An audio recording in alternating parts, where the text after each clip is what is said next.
दोस्तों स्वागत है एक बार फिर से इस प्लेटफॉर्म के ऊपर। कल मैंने प्रॉमिस किया था टेक अपडेट्स के अंदर कि हुआवे पे स्मार्ट 2019 का जो वीडियो है वो आपको यहाँ पर देने वाला हूँ। तो काफ़ी सारी स्पेसिफिकेशन यहाँ पर निकल के आ चुकी हैं, पूरी की पूरी तो नहीं लेकिन फिर भी जो है लगभग 80% स्पेसिफिकेशन है हमारे पास लॉन्च से पहले।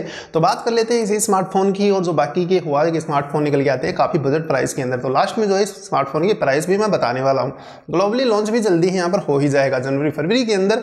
तो शायद आपको ये स्मार्टफोन पसंद आए, काफ़ी बढ़िया सी स्पेसिफिकेशन है इसकी। तो चलिए वीडियो को आरंभ करते हैं। दोस्तों यहाँ पर हम बात कर रहे हैं हुआवे पे स्मार्ट स्मार्टफोन की, जो कि जनवरी के अंदर लॉन्च हो जाएगा। अभी तो सिर्फ अनाउंस हुआ है। तो 6.21 इंचेस की इसके अंदर एक फुल एचडी डिस्प्ले पैनल आपको मिलता है। एक यू टाइप यू शेप नोच जो ऊपर की तरफ यहाँ पर मिलती है, जिसे हुआवे डेवड्रॉप नॉच यहाँ पर बोला जाता है। डिस्प्ले के अंदर अपना अपना अलग अलग नाम है सबका। किरिन 710 का सपोर्ट है, जो कि 12 नैनोमीटर FinFET टेक्नोलॉजी के ऊपर बना हुआ। तो कुल मिलाकर एक काफ़ी बढ़िया सा CPU है, मतलब पबजी गेम आपका इसमें चल जाएगा। क्लॉक स्पीड भी काफ़ी अच्छी यहाँ पर दी है, 2.2 गीगाहर्ट्ज़। और जीपीयू टर्बो का इसमें भी यूज हुआ है। बस आपको यही सुनना था कि इसमें जीपीयू टर्बो है या नहीं, बिल्कुल इसके अंदर जीपीयू टर्बो का यूज हुआ है। तो काफ़ी बढ़िया से जो है गेमिंग परफॉर्मेंस आप ले पाएंगे। 4GB की इसमें रैम है और 64GB इंटरनल स्टोरेज है। EMUI 9.0 बेस्ड एंड्रॉयड 9 पाई के साथ ही आएगा। Dual SIM 4G plus VoLte का भी सपोर्ट है। वाईफाई ब्लूटूथ के साथ जो है पीछे की तरफ रियर में माउंटेड यहाँ पर एक फिंगरप्रिंट रीडर भी मिलता है, जो कि लगभग 1.2 सेकेंड्स के अंदर अनलॉक करके देगा आपको डिवाइस।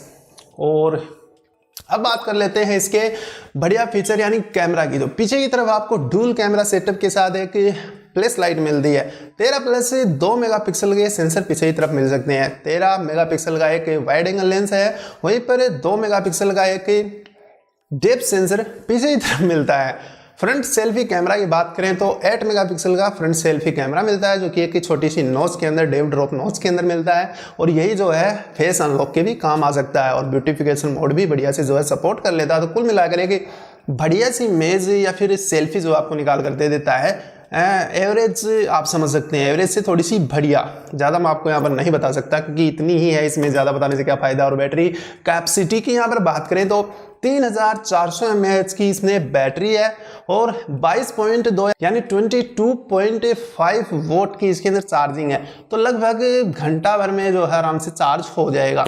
यूके में सबसे पहले रिलीज किया जाएगा इसे एक इवेंट के अंदर जनवरी में, उसके बाद ये ग्लोबली लॉन्च होगा तब आएगा इंडिया में। और इंडिया में आएगा तो इसकी प्राइस रहेगी 17,999 रुपये, 70,999 रुपीज़ के अंदर इंडिया में निकल गया है।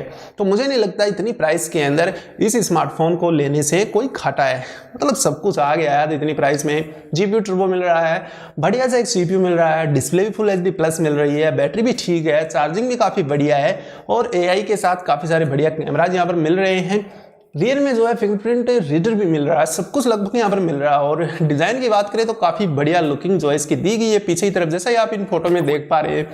काफ़ी बढ़िया से जो इसे मेंटेन किया है कंपनी ने। तो इसी प्रकार का जो स्मार्टफोन है, अभी तक जितनी स्पेसिफिकेशन यहाँ पर निकल के आई है और जितना मतलब मीडिया के द्वारा हमें पता चला है उसी के हिसाब से मैंने वीडियो बनाया है। तो बाकी नीचे कमेंट में आप बताएं आपको ऐसे स्मार्टफोन्स के अंदर और क्या चाहिए और आपके पास कौन सा स्मार्टफोन है और लगभग इतनी प्राइस में आपके पास कौन सा स्मार्टफोन है। वीडियो को लाइक कर दे, शेयर कर दे और चैनल को सब्सक्राइब करना बिल्कुल भी ना भूलें नेक्स्ट वीडियो देखने के लिए। तब तक के लिए जय हिंद और वंदे मातरम।